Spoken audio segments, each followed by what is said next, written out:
นี่ตรงนี้เลยทุกคน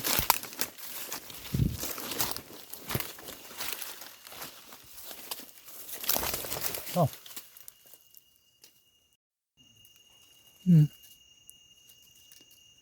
หนูทุกคนเอ้ยยิงเธอเลยบ่ตาย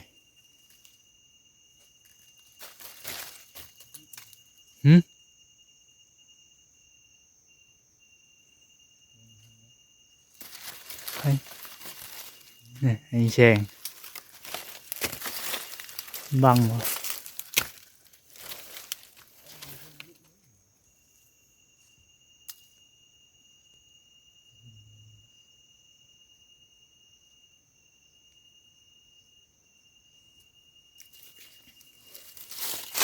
มันซึมเศร้านะกัน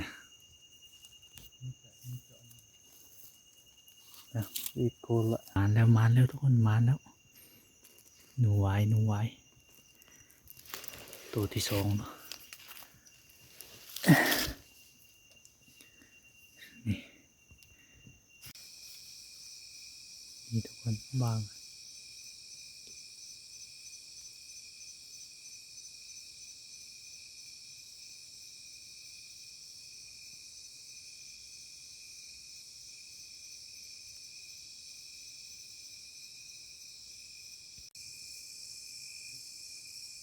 นี่ทุกคนบางอยู่สูงเนาะ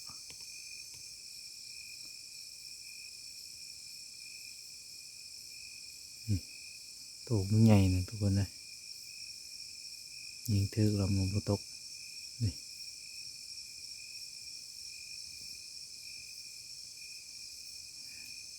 น่าจะแม่นโกนมันอยู่บนเอาตักทายรอบเช้าตอนนี้ก็เวลา4:30ตอนนี้ก็เวลา4:30นี่มาได้ครับท่านอาหารเลยนะกินบางเนาะทุกคนทั้งบางทั้งงู เท้าเลยพอเท้าแพงเลยมาเป็นยังไงมันยังติดขึ้นมาเลยขี้บ้างคือตะกอนขี้ออกที่ช้ำ6 คืนน้ำปะเรียกว่าบนอันนั้นหลังงูแพง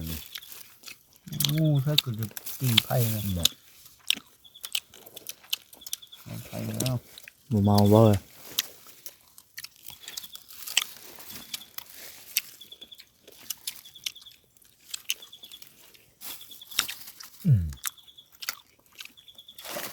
มีจะกินก็กินป้ามาลงอื่นเนี่ยอยู่ห้องเถอะอื่นคือนะ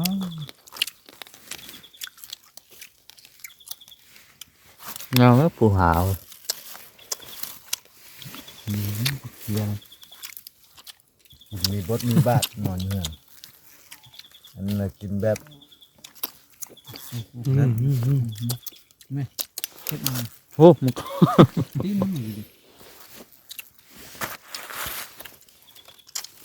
มันตื่นนะเหมือนแกงคือเห่าเนี่ยเนาะ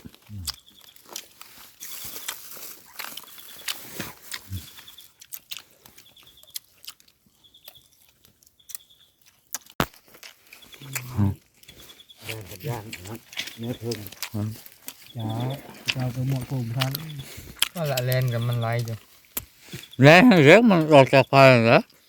ไม่หัดคุมขึ้นเลยเหมือนกันนะ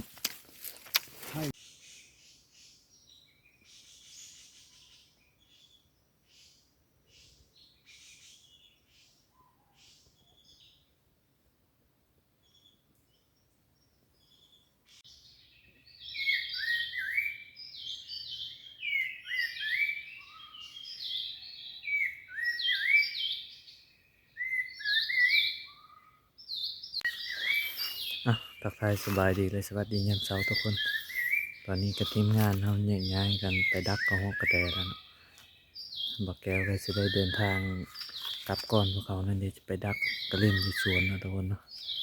ไปชมกันเลย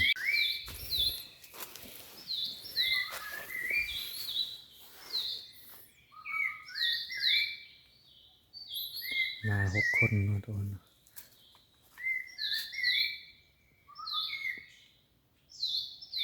ดี๋ยวเตรียมเครื่องกลับก่อนนี่นะจะเป็นหนูที่เมื่อคืนนะทุกคนที่เขาเจ้ายิงได้นะหลายเติบไปทุกคนนะหนูวายหนูทองขาวนะทุกคนนะเห็นบ่เดี๋ยวเก็บเครื่องก่อนทุกคนนะ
เดินทางกลับกันเลยทุกคน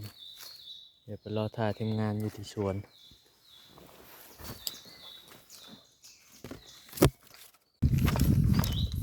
ออกมาหอดทางเลยทุกคนโอ้เห็นป่าไก่ป่าอยู่นั่นนี่ตัวหนึ่งหมอกลายขนาดนั้นทุกคน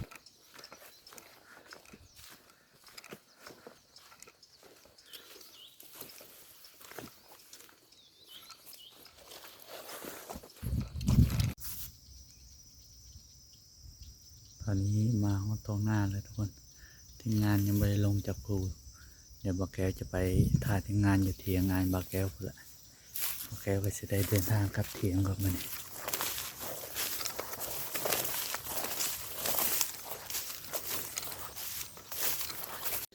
เอาท่านผู้ชมตอนนี้บาแก้วกับมาฮอดเถียงหน้าแล้วมาฮอดรถแล้วเนาะเดี๋ยวรอท่าทีมงานมาเดี๋ยวจะได้กลับพร้อมเดี๋ยวนะทุกคนเนาะรอลุ้นกันว่าทีมงานเราสิมานแล้วบ่มื้อนี้